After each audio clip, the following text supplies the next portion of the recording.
Hello बच्चों, कैसे हैं आप सभी लोग। मैं आकाश कुमार मिश्रा आप सभी का स्वागत करता हूं अपने यूट्यूब चैनल देव फिजिक्स एकेडमी पर। जैसा कि 12th क्लास का फिजिकल एजुकेशन का एग्जाम हो चुका है, 21 फरवरी को आपका फिजिक्स का एग्जाम है।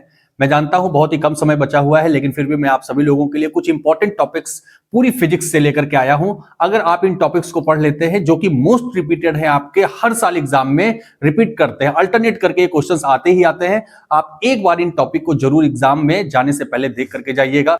मैं आपको चैप्टर वाइज टॉपिक बताऊंगा, हर एक चैप्टर से 2 से 3 टॉपिक होंगे हमारे पास। आप जरूर इन टॉपिक्स को एक बार जरूर रिकॉल कर लीजिएगा, एक बार जरूर देख लीजिएगा। मैं उम्मीद करता हूं कि वो आपको एग्जाम में बहुत हेल्प करने वाले हैं। चलिए देर ना करते हुए स्टार्ट करते हैं। तो सबसे पहले चैप्टर की अगर बात करें, जिसका नाम है इलेक्ट्रिक चार्ज एंड फील्ड्स, तो यहां से देखिए मैंने जो टॉपिक रखे हैं आपके सामने, लेकिन फिर भी मैं इसमें आपको बता दूं, जो सबसे मोस्ट इंपॉर्टेंट टॉपिक है आपके पास इस चैप्टर में, आप भी जानते हैं वो कौन सा है, गॉस थ्योरम। ठीक है, गॉस थ्योरम जो है हमारा, और इसके जो एप्लीकेशंस है, एप्लीकेशन कौन कौन सा है हमारे पास, इनफाइनेटली लॉन्ग स्ट्रेट वायर है, uniform charge infinitely plane sheet है, या फिर uniformly charge thin spherical shell है। देखिए ये तीनों नहीं आने वाले आपके एग्जाम में। आपके एग्जाम में इन तीन में से कोई एक आएगा। क्वेश्चन इस तरीके से पूछा जाता है, state the Gauss theorem and उसके साथ एक एप्लीकेशन ऐड कर दिया जाएगा। ठीक है, तो मोस्ट प्रोबेबिलिटी है कि ये वाला क्वेश्चन आपके एग्जाम में जरूर पूछ लिया जाए, तो इसको आप जरूर से जरूर पढ़ करके जाइएगा। फिर उसके बाद देखिए यहां पर पहले नंबर पे मैंने लिखा है electric field due to a dipole. अब यहां पर electric field due to a dipole की अगर बात करें, तो आपने इससे रिलेटेड 2 टॉपिक पढ़े हुए हैं। कौन सा, अगर बात करें तो एक तो होता है हमारा एक्सियल लाइन पर, और एक होता है इक्वेटोरियल लाइन पर। देखिए दोनों ही टॉपिक बहुत ही आसान होने वाले हैं।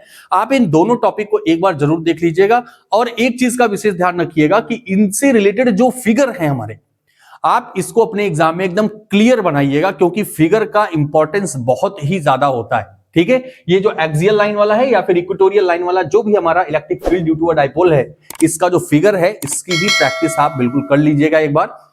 नेक्स्ट अगर देखा जाए तो torque on a dipole in a uniform electric field, यानी कि कोई भी यूनिफॉर्म इलेक्ट्रिक फील्ड है, उसमें किसी भी डाइपोल को अगर रखा गया, तो इससे जो हमारे पास इक्वेशन फाइंड होती है कुछ इस तरीके से। देखिए ये जो दोनों टॉपिक है आपको 5th वाले चैप्टर में, मैग्नेटिज्म वाले चैप्टर में भी मिल जाएंगे, जहां पर हम लोगों को कहा गया है कि एक यहां पर इलेक्ट्रिक फील्ड की बात की गई है यूनिफॉर्म, वहां पर आपसे मैग्नेटिक फील्ड की बात की जाएगी। तो हो सकता है या तो मैग्नेटिक फील्ड से पूछ लिया जाए या फिर इलेक्ट्रिक फील्ड से पूछ लिया जाए, तो बिल्कुल आप एक बार इसको जरा एक बार देख लीजिएगा। फिर यहां पर देखिए अगला जो टॉपिक है वो है superposition principle and continuous charge distribution. मैं नहीं कहता हूं कि सुपरपोजिशन प्रिंसिपल बिल्कुल आएगा ही, लेकिन आपके फिजिक्स में बहुत से जगह पर सुपरपोजिशन प्रिंसिपल का यूज किया गया है। ठीक है, तो आप इसको देख लीजिएगा। हो सकता है कि आपसे 1 नंबर में पूछ लिया जाए, define these terms, what is superposition principle and continuous charge distribution. ठीक है, तो फर्स्ट चैप्टर में हमारे पास यही 4 टॉपिक्स हैं, इनको आप जरूर एक बार देख करके एग्जाम में जाएंगे। फिर सेकंड चैप्टर हमारे पास electrostatic potential and capacitance. Electrostatic potential and capacitance, अगर सबसे ज्यादा वेटेज वाला कोई हमारे पास टॉपिक है, तो यहां पर है हमारे पास ये वाला, capacitance of A parallel plate capacitor with and without dielectric medium between the plates. इसमें आपने पढ़ा होगा कि जब किसी भी पैरेलल कैपेसिटर कोई भी डाइलेक्ट्रिक मीडियम रखा जाता है, या एक बार विदाउट डाइलेक्ट्रिक मीडियम हम लोग इक्वेशन फाइंड आउट करते हैं, तो इसका डेरिवेशन आपने किया होगा, या फिर कभी कभी पार्शियली हम लोग डाइलेक्ट्रिक मीडियम फिल करते हैं, उसके लिए भी इक्वेशन फाइंड करते हैं। तो ये आपका सबसे स्टार पॉइंट कर लीजिए, सबसे ज्यादा वेटेज का है। और यहां पर जो दूसरा सबसे वेटेज वाला क्वेश्चन है वो है energy stored in a capacitor. देखिए ये आपको प्रूफ करने के लिए नहीं पूछा गया है, क्योंकि आपके सिलेबस में इसका डेरिवेशन नहीं है, लेकिन इससे आपके पास न्यूमेरिकल जरूर पूछे जा सकते हैं। ठीक है ना, न्यूमेरिकल आपके इस टॉपिक से पूछे जा सकते हैं, जो कि है energy stored in a capacitor.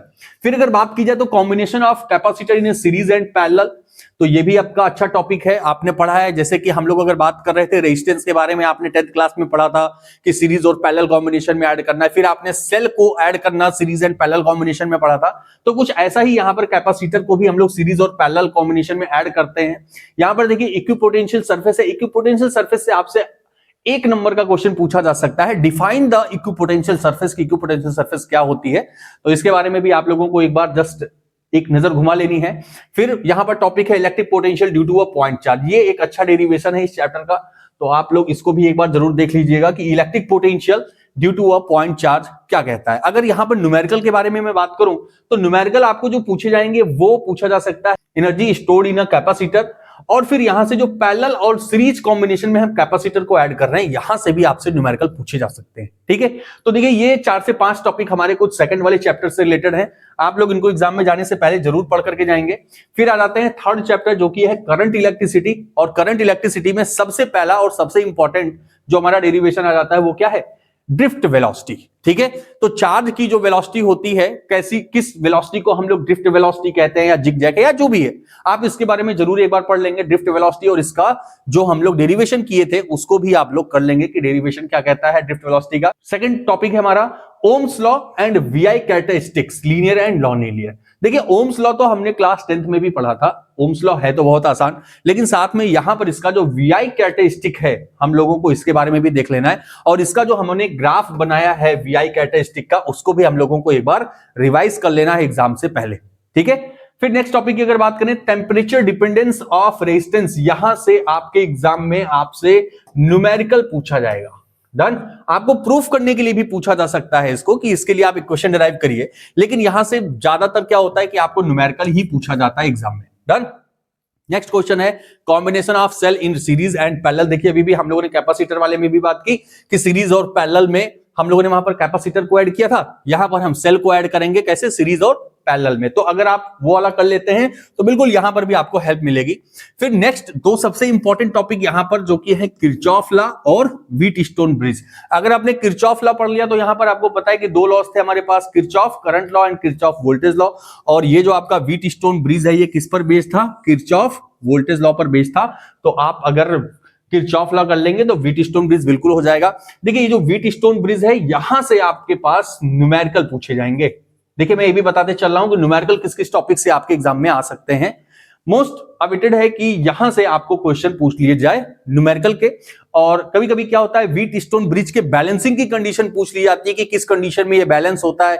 वो जो आपने पढ़ा है प्रूफ किया ना, P/Q is equal to R/S वाला, वो भी प्रूफ करने के लिए पूछ लेता है। और फिर किरचॉफ लॉ कभी कभी 1 मार्क्स में भी एमसीक्यू में भी पूछ लेता है यहां से कि ये किस लॉ पर बेस है, कोई एक एनर्जी कंजर्वेशन पर है या फिर चार्ज कंजर्वेशन पर है, तो ये चीज हमसे किरचॉफ लॉ में पूछ ली जाती है। तो बिल्कुल ये हमारे पास 5 से 6 टॉपिक है। देखिए करंट इलेक्ट्रिसिटी हमारा इंपॉर्टेंट चैप्टर में से एक है, तो इसमें से टॉपिक भी हमारे पास अच्छे हैं, और कोई ऐसा नहीं है कि बहुत ही टिपिकल है, बहुत ही आसान है, आप भी इस चीज को समझ रहे होंगे। नेक्स्ट चैप्टर की अगर बात करें जो कि है moving charge and magnetism. Moving charge and magnetism से देखिए मैं ये कहूंगा कि न्यूमेरिकल इस चैप्टर से बहुत पूछे जाते हैं, और इस चैप्टर के न्यूमेरिकल जो होते हैं आपको घुमा करके भी रख सकते हैं। घुमाने का मतलब ये है कि थोड़ा सा लॉजिकल होंगे, दिमाग लगाना पड़ेगा इसमें, एकदम ऐसा नहीं कि कूलाम लॉ की तरह आपसे न्यूमेरिकल पूछा और आपने जस्ट वैल्यू पुट की चार्ज की और आंसर ले लिया, नहीं, यहां पर आपको दिमाग लगाना पड़ेगा। ठीक है, तो अगर यहां पर सबसे इंपॉर्टेंट टॉपिक की बात की जाए तो सबसे पहला ही टॉपिक हमारे पास आ गया किसका, बायो-सेवर्ट लॉ। बायो-सेवर्ट लॉ आपने कई बार पढ़ा है, ठीक है, कि बायो-सेवर्ट लॉ क्या कहता है। डन, इसका आपको डेरिवेशन करना है, और साथ ही साथ देखिए सीबीएसई ने अपना सिलेबस जो चेंज किया है उसमें आपको कॉम्पिटेंसी बेस्ड या एप्लीकेशन बेस्ड क्वेश्चन जरूर पूछा जाता है। तो आपने ये वाला पढ़ा होगा कि application to current carrying circular loop. Done, आपने ये वाला टॉपिक किया था ना कि एक सर्कुलर लूप है, इसकी एक्सिस पर कोई पॉइंट यहां पर P है, इस पे मैग्नेटिक फील्ड हमको इस लूप की वजह से फाइंड करनी थी, तो बायो-सेवर्ट की हेल्प से हम लोग यहां पर करते हैं। ठीक है, तो इसका डेरिवेशन भी आपको एक बार देख लेना है।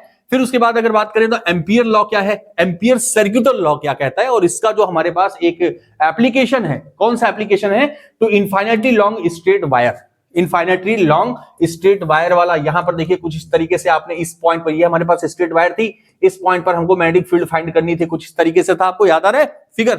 अच्छा एक बात मैं विशेष कहता आया हूं आप सभी लोगों से कि आप लोग फिगर पे जरूर ध्यान देंगे, क्योंकि जब कोई भी आपकी कॉपी को देखता है तो सबसे पहले उसकी नजर आपके कॉपी में बने हुए फिगर पर जाती है। अगर फिगर ही नहीं बनाया है तो मामला तो लुल्ल हो जाना है, लेकिन अगर फिगर बनाया है और ऐसा फिगर बनाया है कि देखते ही तबीयत खराब हो जाए, तो ऐसा भी नहीं रखना है, आपको एकदम क्लियर कट यानी कि एक साफ सुथरा सा इमेज फिगर आपको जो भी बनाना है वो बनाना है। ठीक है, नेक्स्ट चलते हैं तो force on a moving charge in A uniformly magnetic field and electric field. ये भी आपका बहुत ही अच्छा क्वेश्चन है और इंपॉर्टेंट है आपके एग्जाम के पॉइंट ऑफ व्यू से, आपको सिर्फ इसको एक बार रिवाइज कर लेना है, देख लेना है। नेक्स्ट देखिए torque experience by A current loop in uniform magnetic field. अभी देखिए हम लोगों ने यूनिफॉर्म इलेक्ट्रिक फील्ड की बात की थी, मैंने कहा था ये मैग्नेटिक वाले चैप्टर में भी आपको मिलेगा। तो देखिए यहां पर भी आपको टॉर्क फाइंड आउट करना है, किसमें, एक यूनिफॉर्म मैग्नेटिक फील्ड में। फिर देखिए यहां पर जो 5th नंबर का क्वेश्चन है आपका, ये बहुत ही इंपॉर्टेंट हो जाता है और लगभग मैंने देखा है कि अल्टरनेट करके ये आपके एग्जाम में पूछा ही जाता है, जो कि है मूविंग कॉइल गैल्वेनोमीटर। देखिए मूविंग कॉइल गैल्वेनोमीटर टॉपिक तो हमसे पूछा ही जाता है, साथ ही साथ इसके फिगर के बारे में भी पूछा जाता है कि इसका फिगर भी आप बनाइए, ठीक है। और इसी में अगर ऐड कर देता है कि किसी भी गैल्वेनोमीटर को हम एमीटर और वोल्ट मीटर में कैसे कन्वर्ट करते हैं, ठीक है। आपको याद है ना कि एमीटर में कैसे कन्वर्ट करते हैं और वोल्ट मीटर में कैसे कन्वर्ट करते हैं किसी भी गैल्वेनोमीटर को, तो इसके बारे में भी आपसे पूछा जा सकता है। और इसका भी आपको एक सर्किट डायग्राम बताया गया था कि जब एमीटर में कन्वर्ट करते हैं या फिर वोल्ट मीटर में कन्वर्ट करते हैं तो उसका सर्किट डायग्राम भी आपको बना करके बताना है कि ये हमारा गैल्वेनोमीटर है, इसका इंटरनल रेजिस्टेंस है, इसमें शंट रेजिस्टेंस ऐड किया या जो भी एक्सटर्नल रेजिस्टेंस हम ऐड कर रहे हैं वोल्ट मीटर या मीटर बनाने में। तो आपको ये सारी चीजें एक बार देख लेनी है, ये बहुत ही मोस्ट इंपॉर्टेंट पॉइंट है गैल्वेनोमीटर का। इसका फिगर भी बना करके आप एक बार प्रैक्टिस कर लीजिएगा। अगला चैप्टर है हमारा मैग्नेटिज्म एंड मैटर। देखिए मैग्नेटिज्म एंड मैटर जो चैप्टर है ये बेसिकली अगर देखा तो थ्योरेटिकल चैप्टर है, ठीक है। ज्यादातर थ्योरी यहां से पूछी जाती है।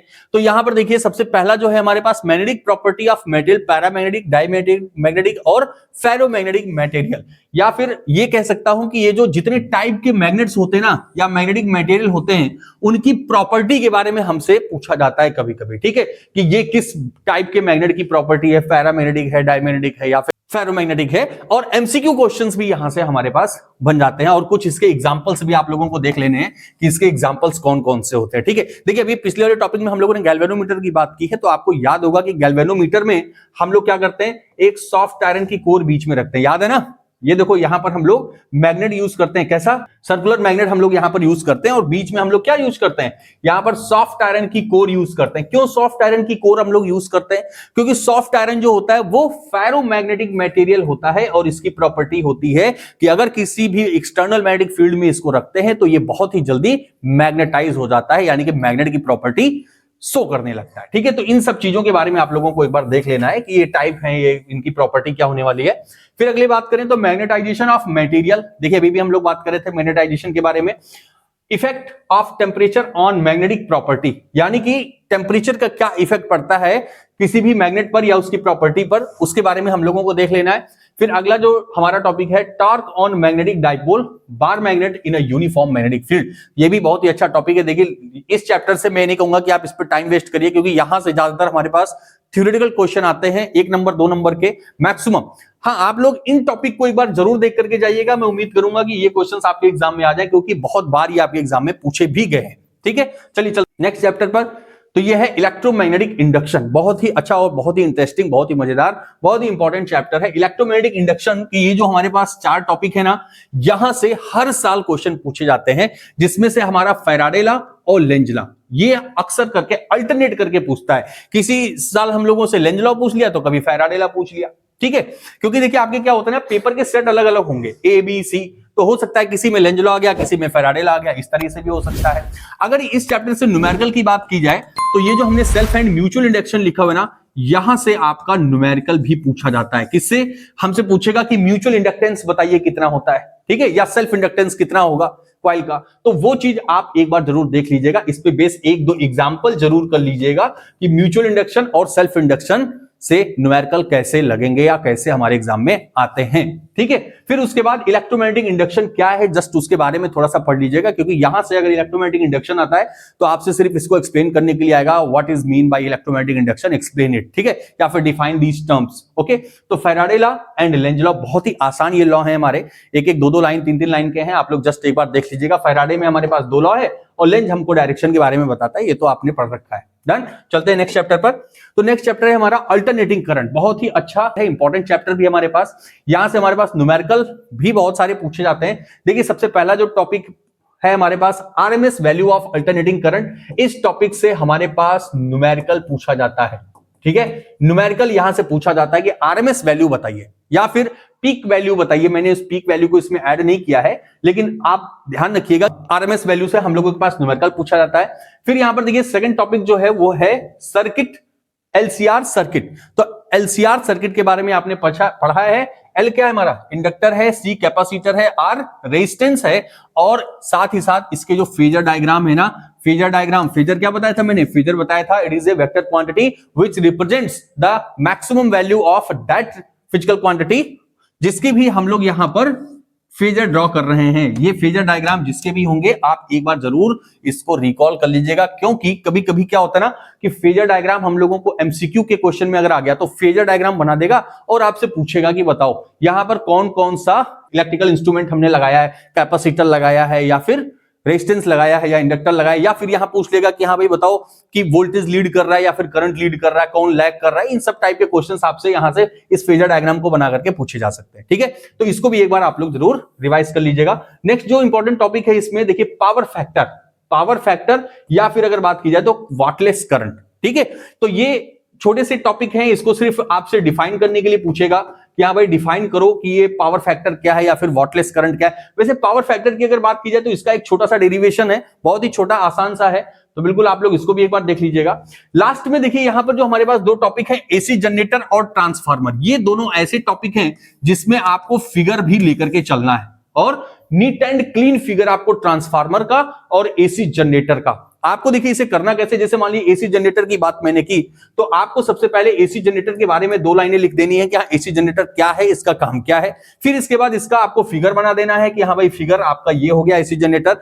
अब उस फिगर में कौन कौन से इंस्ट्रूमेंट यूज किए हैं आपने, आपको उसके बारे में लिख देना है, डन। और इसके प्रिंसिपल के बारे में भी लिख देना है कि हाँ भाई ये किस प्रिंसिपल पर वर्क कर रहा है। ठीक है, ये बिल्कुल देखिए आप ये जान लीजिए कि ये दोनों जो टॉपिक हैं आपके हर दूसरे साल आपसे पूछे जाते हैं अल्टरनेट करके। एक साल आपसे ट्रांसफार्मर पूछा जाएगा, अगले साल आपसे एसी जनरेटर पूछ लिया जाएगा।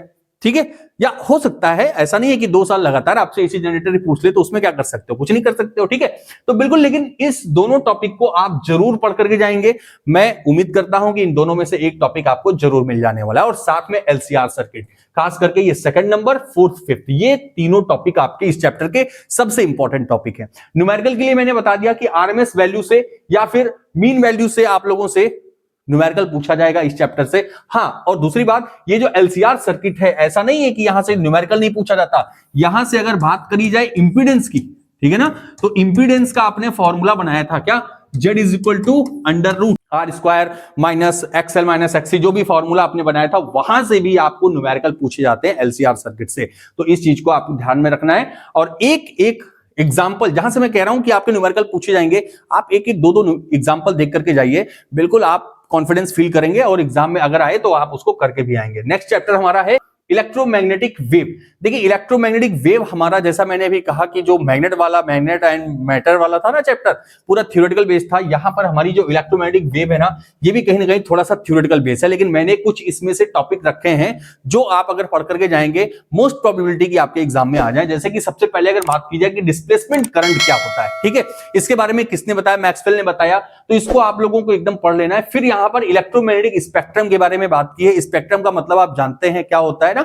और फिर अगर बात करें तो मैक्सवेल इक्वेशन, इन्होंने 4 इक्वेशन दिए थे, तो मैक्सवेल के जो 4 इक्वेशन है आपको उन्हें भी देख लेना है कि मैक्सवेल ने जो 4 इक्वेशन दिए हैं, फर्स्ट इक्वेशन किससे रिलेटेड है, सेकंड इक्वेशन किससे रिलेटेड है, इन सभी के बारे में आप लोगों को एक बार देख लेना है। तो इस चैप्टर से आप ये 3 टॉपिक पढ़ लो, मेरे ख्याल से सफिशिएंट है। तो नेक्स्ट चैप्टर है हमारा ray optics and optical instrument. देखिए आपने ये देखा होगा ब्लूप्रिंट में कि जो हमारा रे ऑप्टिक्स या फिर अगर बात करें तो ऑप्टिक्स एंड इलेक्ट्रोमैग्नेटिक वेव, इन दोनों चैप्टर से मैक्सिमम 18 मार्क्स आने वाले हैं, डन।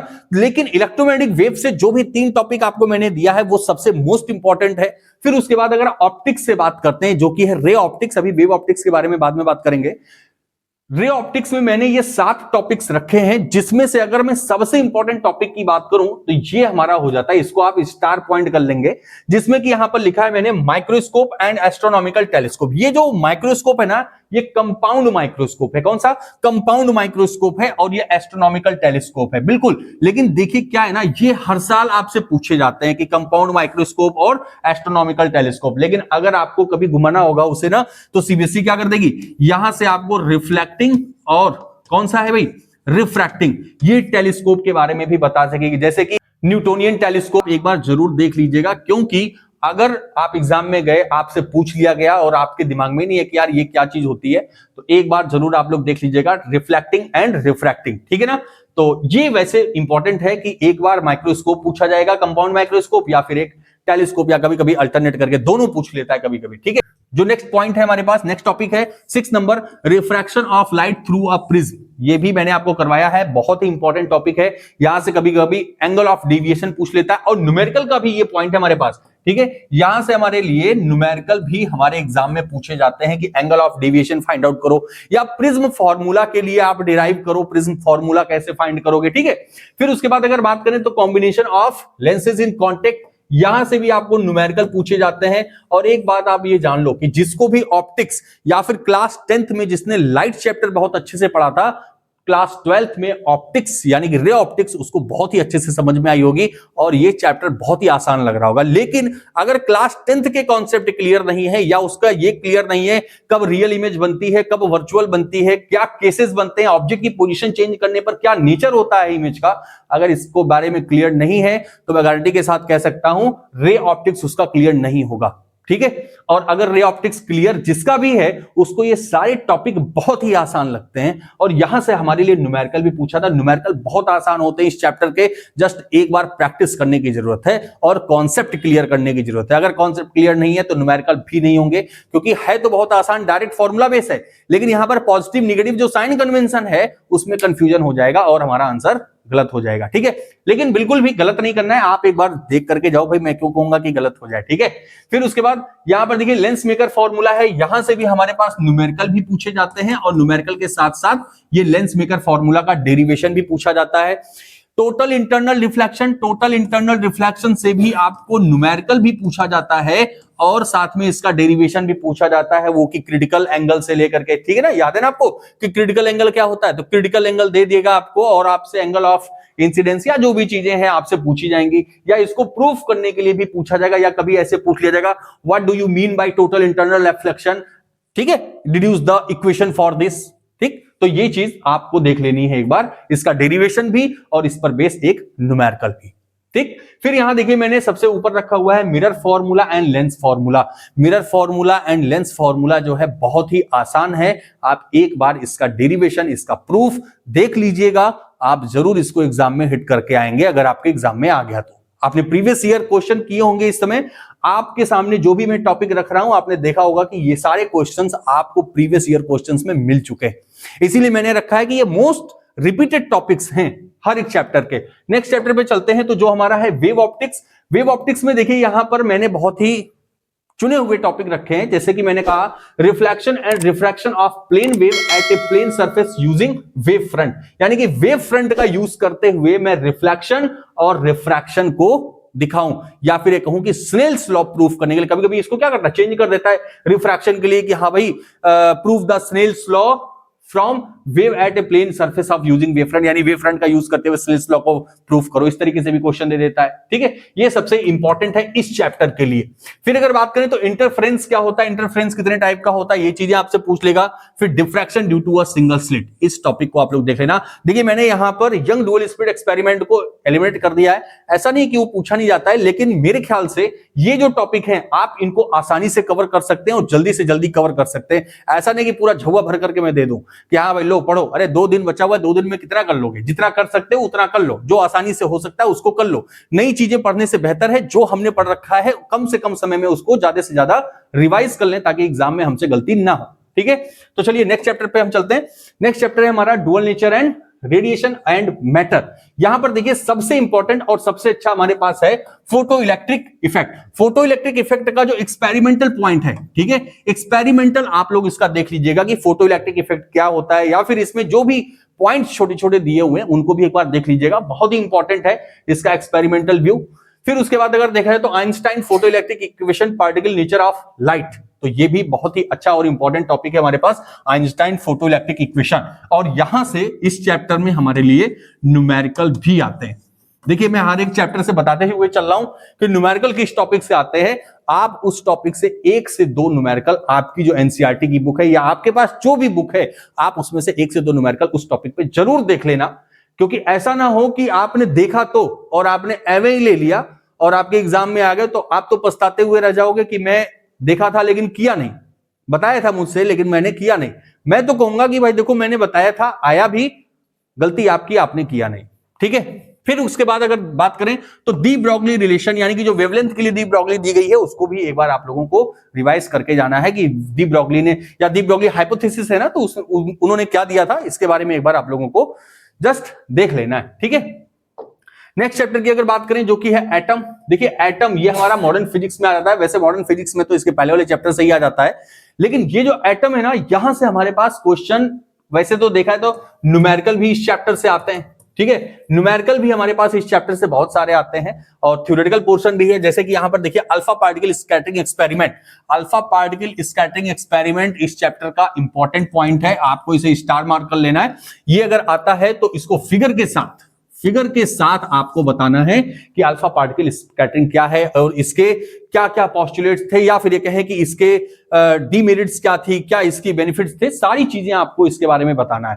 रदरफोर्ड मॉडल के बारे में बात करें तो देखिए रदरफोर्ड जो है, इन्होंने अल्फा पार्टिकल स्कैटरिंग में क्या क्या इंप्रूवमेंट किया था, क्या कमियां रह गई थी, तो उसके बारे में भी बताना है आपको कि रदरफोर्ड का जो एटम मॉडल है वो क्या है। फिर उसके बाद Bohr model of hydrogen atom, इसी में करेक्ट करते हुए ये जो अल्फा पार्टिकल स्कैटरिंग है ना, इसी में करेक्शन किया था किसने, बोहर ने भी किया था, तो आपको ये बताना है कि बोहर ने क्या करेक्शन किया, तो इसको हम लोग बोहर्स पोस्टुलेट्स के नाम से जानते हैं, ठीक है। 4 से 5 बोहर्स पोस्टुलेट हैं। कभी कभी क्या करता है ना कि डायरेक्टली हम लोगों से ये कह देता है डिड्यूस द बोहर्स पोस्टुलेट या एक्सप्लेन द बोहर्स पोस्टुलेट्स, तो आपको 4 से 5 पॉइंट बोहर्स के जो भी पोस्टुलेट्स हैं उसको बता लेना है, उसको एक बार देख लेना है। फिर उसके बाद यहां पर ये जो पॉइंट है हमारे पास, radius of nth possible orbit, velocity and energy of electron in nth orbit, यहां से हमारे पास न्यूमेरिकल आते हैं, ठीक है। तो आपको क्या करना है, देखिए यहां पर ये जो nth ऑर्बिट की रेडियस है या फिर उसकी जो वेलोसिटी है या जो एनर्जी है, इसके लिए आपको डेरिवेशन पूरा नहीं करना है क्योंकि ये फिर बहुत लंबा चौड़ा हो जाएगा। आपको क्या करना है, इन nth ऑर्बिट की जो रेडियस है, वेलोसिटी है, एनर्जी के लिए जो फॉर्मूला है ना, आपको उसको याद कर लेना है। अगर यहां से न्यूमेरिकल पूछा जाता है आपके एग्जाम में तो डायरेक्ट वैल्यू को पुट करके आपको आंसर ले लेना है, ठीक है। वहां पे डेरिवेशन करने लगोगे तो फिर फंस जाओगे, उसमें बहुत लंबा चौड़ा हो जाएगा, बिल्कुल उसमें फंसना नहीं है। आपको जस्ट इनके जो फॉर्मूले हैं उसको याद कर लेना है और उस पर न्यूमेरिकल पुट कर देना है। फिर उसके बाद अगर देखा जाए तो हाइड्रोजन लाइन स्पेक्ट्रम, यहां से भी न्यूमेरिकल हम लोगों के पास पूछे जाते हैं। आपने देखा होगा कि आपके एनसीईआरटी के बुक में बना हुआ है, जो भी चीजें दी गई हैं, एक फॉर्मूला भी दिया गया एनर्जी का, तो आप उसको देख लीजिएगा। यहां से क्वेश्चन आपके एटम चैप्टर से बनेंगे। फिर 13 चैप्टर की अगर बात की जाए तो 13 चैप्टर है हमारा न्यूक्लियाई, और यहां से जो हमारे पास क्वेश्चन पूछा जाता है सबसे ज्यादा, वैसे तो यहां पर पूछा जाएगा मास एनर्जी रिलेशन, या फिर हम लोग कह लें कि मास एनर्जी रिलेशन क्या है, जो कि है E/mc²। सभी लोग जानते हैं ना, E=mc²। ये चीज क्या होती है इसके बारे में आपको बताना होगा, किसने बताया, आइंस्टाइन ने बताया, किसने बताया, ठीक है। फिर उसके बाद ये वाला जो मास डिफेक्ट है, इस चैप्टर में आप इसको स्टार्ट पॉइंट कर लो और यहीं से आपके लिए न्यूमेरिकल भी पूछा जाएगा। डन, न्यूमेरिकल भी पूछा जाता है मास डिफेक्ट से। या फिर अगर आप बाइंडिंग एनर्जी की बात करोगे ना, तो बाइंडिंग एनर्जी भी आपका कहीं ना कहीं मास डिफेक्ट से ही रिलेटेड है। आपने इसका फॉर्मूला पढ़ रखा है, E=Δmc²। तो डेल्टा एम क्या है हमारा, मास डिफेक्ट ही तो होता है, ठीक है। तो मास डिफेक्ट क्या है इसके बारे में देख लेना। फिर यहां पर nuclear fission and nuclear fusion, तो यहां पर हमसे क्या करता है ना, डिफरेंस पूछ लेता है, ठीक है। ज्यादातर क्या करता है, डिफरेंस पूछता है। तो आप इसके फॉर्म में एक बार देख करके जाना कि न्यूक्लियर फ्यूजन और न्यूक्लियर फिजन, इन दोनों में क्या बेसिक डिफरेंस है। मिनिमम 4 डिफरेंस आप लोग देख लेना। अगर मान लो डिफाइन द टर्म्स करके आ गया तो भी आप 4 पॉइंट लिख दोगे तो बात बन जाएगी। अगर डिफरेंस आ गया तो डिफरेंस लिख दोगे तो भी बात बन जाएगी, ठीक है। तो ये कुछ 4 टॉपिक्स हैं आपके इस चैप्टर से, जो कि है न्यूक्लियाई, यहां से आप करके जाएंगे एग्जाम में। फिर उसके बाद हमारा चैप्टर आ जाता है कौन सा, सेमीकंडक्टर का। बहुत ही मजेदार और बहुत ही अच्छा चैप्टर है सेमीकंडक्टर। यहां से सबसे पहले आपको देख लेना है कि एनर्जी बैंड्स क्या होते हैं, ठीक है। एनर्जी बैंड के बारे में देख लेना। अक्सर करके यहां से 1 मार्क्स के क्वेश्चन हमसे पूछे जाते हैं कि एनर्जी बैंड से, या फिर मल्टीपल चॉइस में एमसीक्यू में पूछ लिया जाता है। फिर अगर बात करें तो इंट्रिंसिक एंड एक्सट्रिंसिक सेमीकंडक्टर्स क्या होते हैं, पी टाइप सेमीकंडक्टर क्या है, एन टाइप सेमीकंडक्टर क्या है। यहां से भी 1-1, 2-2 नंबर के क्वेश्चन छोटे छोटे ही पूछे जाएंगे कि एन टाइप सेमीकंडक्टर क्या होता है, या फिर पी टाइप सेमीकंडक्टर क्या होता है, इंट्रिंसिक सेमीकंडक्टर, एक्सट्रिंसिक सेमीकंडक्टर क्या है, ठीक। लेकिन यहां पर जो सबसे इंपॉर्टेंट, सबसे स्टार करने वाला पॉइंट है वो है हमारे पास क्या, VI characteristic in forward and reverse bias. और ये आपको साथ में किसके फिगर के साथ में बताना है कि वीआई कैरेक्टरिस्टिक क्या है। आपने इसका ग्राफ बनाया ना कुछ इस तरीके से, ये देखिए फॉरवर्ड बायस का है, ये रिवर्स बायस का है, इसको आपको एक्सप्लेन करना है। या हो सकता है कि यही आपको बना करके दे दिया जाए और आपसे एक्सप्लेन करने के लिए पूछा जाए, तो आपको याद होगा कि यहां पर कब फॉरवर्ड बायस होता है, कब रिवर्स बायस होता है, तो इसके बारे में आपको देख लेना है। फिर सेकंड वन की अगर बात करें तो रेक्टिफायर के पॉइंट को भी आप स्टार मार्क कर लो, क्योंकि रेक्टिफायर भी आपसे एग्जाम में बहुत बार पूछा गया है। और दो टाइप के रेक्टिफायर होते हैं ना, एक होता है फुल वेव, एक होता है हाफ वेव रेक्टिफायर। और रेक्टिफायर को भी आपको किसके साथ लिखना है, फिगर के साथ, मतलब फिगर इसका बना करके तभी करना है, ठीक है। तो हाफ वेव रेक्टिफायर में कितने डायोड यूज होते हैं या फिर फुल वेव रेक्टिफायर में कितने डायोड्स का यूज होता है, इन सभी चीजों को केयरफुली फिगर के साथ, देखिए वहां पर मैंने फिगर भी लिख दिया है, जिस टॉपिक में आपको फिगर की जरूरत है वहां पर मैंने फिगर के साथ लिख दिया। ये हमारे 14 चैप्टर्स हो गए। मैंने कोशिश यही की है कि आपको हर एक चैप्टर में मिनिमम से मिनिमम टॉपिक आपको प्रोवाइड करूं। और एक चीज का विशेष ध्यान रखिएगा कि जब मैंने बात की है फिगर की, आप अगर फिगर बनाएंगे, ड्रॉ करेंगे, तो आपके आंसर और भी इनहेंस होंगे। आप क्या लिखते हैं उसके अंदर ये तो मैटर करेगा, लेकिन आपका जो फिगर है वो आपके आंसर को पहले ही वेरीफाई कर देगा। इसलिए मैं हमेशा ये कहते आया हूं कि फिगर को इंपॉर्टेंस दीजिए। जस्ट ऐसे नहीं कि आपसे पूछा गया कि हाँ भाई बताओ कि फुल वेव रेक्टिफायर क्या है, तो ऐसे ऐसे करके बना दिया कि हाँ भैया यहाँ एक डायोड लगा दिया, यहाँ एक डायोड लगा लिया, ये लो हो गया, ठीक है। ऐसे नहीं कर देना, आपको एकदम नीट एंड क्लीन डायग्राम बनाना है पेंसिल के साथ, ठीक है। एकदम क्लियर डायग्राम होना चाहिए, वो आपके आंसर राइटिंग को और भी इनहेंस कर देगा। एक बार हर एक चैप्टर में जो भी डायग्राम, चाहे वो छोटा हो या फिर बड़ा हो, हर एक डायग्राम की एक बार आप प्रैक्टिस जरूर कर लो। ये बिल्कुल मत सोचो कि मैं एग्जाम में जाकर के वहीं पर बना दूंगा, वहां पर आपसे नहीं होगा। अगर आपने प्रैक्टिस नहीं की है तो आप लिख करके ले लो कि आपसे नहीं होने वाला। तो इन टॉपिक को आप तैयार करिए। इसी के साथ मैं आपसे मिलता हूं नेक्स्ट वीडियो में। Thank you very much.